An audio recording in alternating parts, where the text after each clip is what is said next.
Unbox na tayo, guys. Unbox natin yung ating speaker.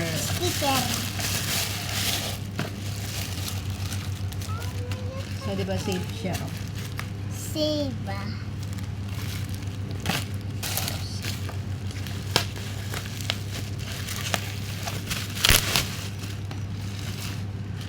It's freaking.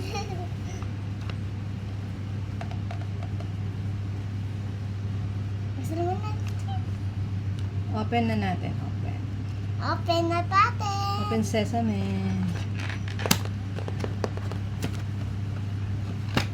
Nasaan pa dugdog sa Speaker natin. akin, Peter? Ang isa sira na. Charan! Siyempre, testing muna natin yan bago natin gamitin.